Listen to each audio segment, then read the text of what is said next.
Well, I mean, it was definitely a challenge to answer the first part of the question. We just really, really had probably the worst weekend we've had all year, which made everything just unbelievably difficult for our crew. Will they do it again? I mean, this is all dependent on scheduling. I mean, NASCAR did their best to get as many races in as possible. We had a number of them that were rained out. We lost the two races at Chaudière, as well as one race at Flamborough a couple weeks ago. So, again, they did their best to pack it in.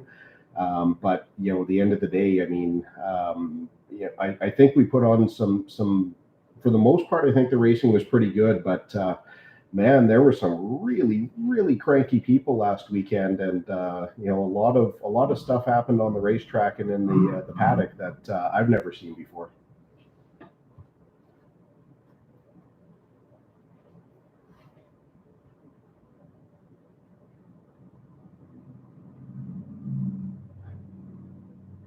Yeah, that's what it came down to for us on Sunday. Friday, the car just wasn't good. Engine was performing, but the setup just wasn't where we needed it to be.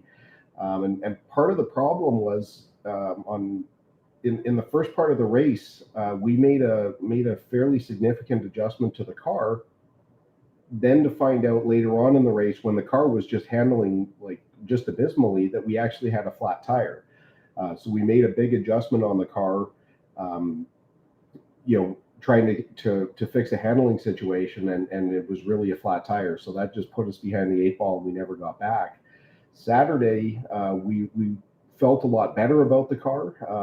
Didn't quite qualify as well as we wanted to, but once the race started, we were able to kind of keep up with the pack. We seemed to have a little bit of opportunity, and unfortunately, on a restart going through turn 3 and 4, we had a car come down on us. Alex, I work as a spotter, so I'm watching him like a hawk. He was pinned down to the inside. Car on the outside was side by side with us, and hit us two or three times in the corner. Just tried to turn down when we were sitting there.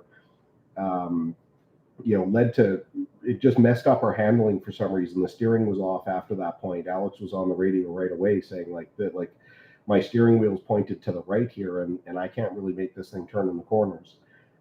Later on in the first race on Sunday, one of our teammates also spun on a cut tire right down in front of us, took the front end of the car off, and for us, we even at that point, we had a terrible Friday. We still had a 5 point lead going into the races on Sunday, but yeah, from there we were pretty much done. I think we ended up finishing fourth overall. Just the worst stretch of racing that we put together. But that was the thing we talked about going into it, is that you needed to avoid the catastrophe, which we've done really, really well all year. And we got all of our bad luck in over a 48-hour span.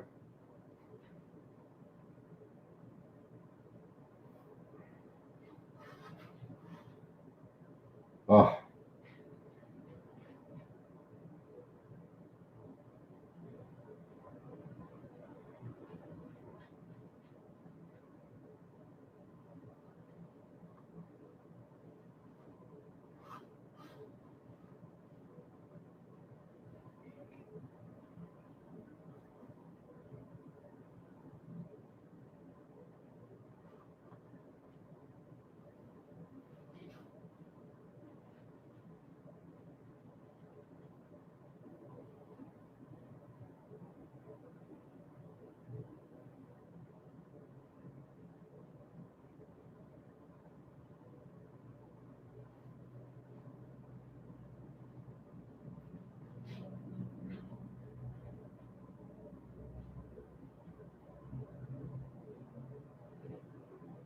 yeah, I mean, to be fair though to Lando, the team asked him what he thought. They didn't tell him. It's not like they said, Lando, come into pit. They said, what do you think about finishing on slicks? And he said, yeah, like, I don't want to come in right now. It's fine. And unfortunately, after there's a really great video. I'll post it up, and maybe you can share it. It's about a 12-minute video, and it goes back and forth on the team communication. that Hamilton was having with his crew and what Norris was having with his crew, where Lewis, he came on about the same time as Norris was saying he didn't want to come back in, and Lewis radioed to his crew and said it's really slippery, but it stopped raining. And they kept calling. They called Hamilton in once, and he ignored them and stayed on track. And they called him in again, and he said it stopped raining, man. And they said there's more coming. Box, box, box, box. Box meaning pit. Once that decision was made, he was able to get in because he was behind Norris. We saw Norris stayed out. He came in, and that was race done. And obviously, it was funny because we were driving to the NASCAR race at Delaware, and just watching on the telemetry. I didn't have any video, but we're looking at the intervals where we could see Hamilton, was basically, when it was dry, was running about a second behind Norris. He would kind of get within DRS range, but wasn't able to make the pass. Decided to come into pit. He had probably dropped to about 2 seconds behind him at that point. And all of a sudden, you see the pit. He came back out something like 22, 23, 24 seconds behind, and was running him like sectors, was running him down 4 seconds a sector. And it was like, we thought it was over because we just knew that it was lightly raining. But yeah, I mean, obviously, they were on the better side of that call.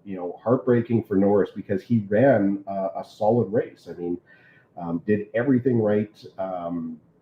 And obviously his time's coming, but my father-in-law taught me one of my first lessons in racing, and I didn't really understand it for a long time, but you can't win in racing without luck. And Hamilton had the luck on his side, and unfortunately Lando didn't.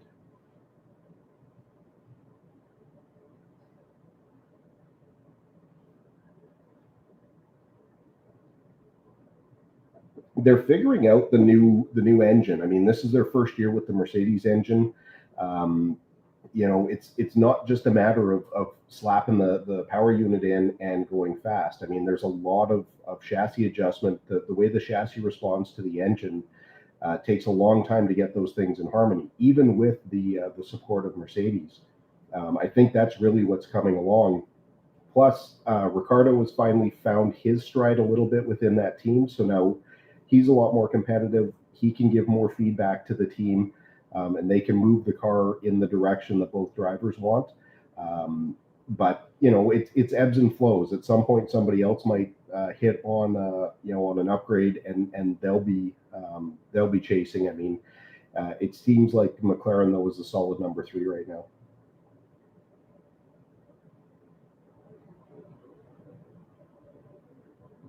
Ooh.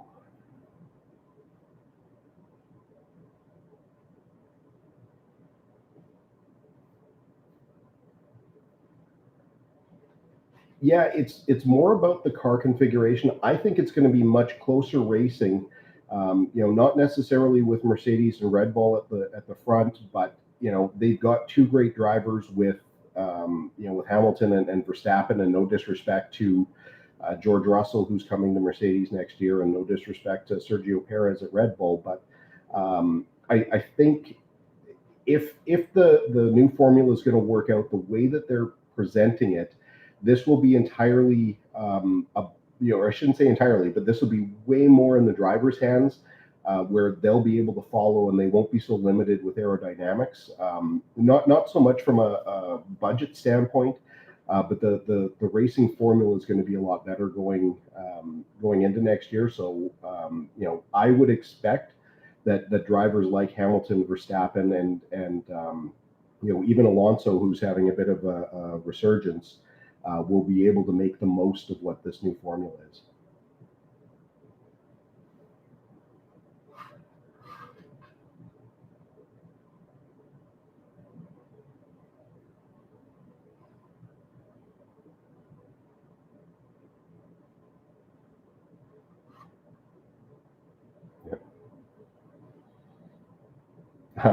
Just lots of bent up race cars, and me being able to complain again next week, wondering why NASCAR keeps regurgitating such a predictable formula. I mean, again, to me, these races at Daytona and Talladega are so important to the schedule, but they're not showcases of driver talent. They're not racing. You know, when you can ride around for 85% of a race at the back of the pack and then just suddenly decide that you're going to catch up and try and use the draft to get up front.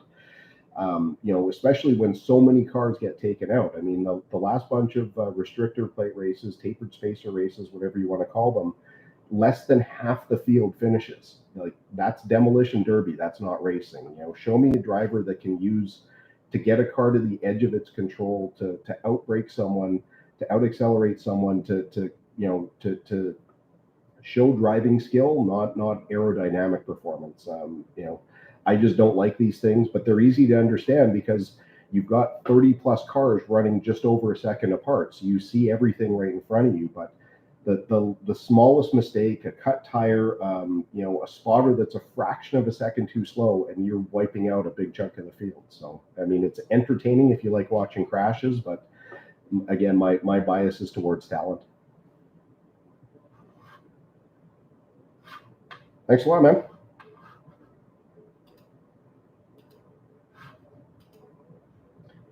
And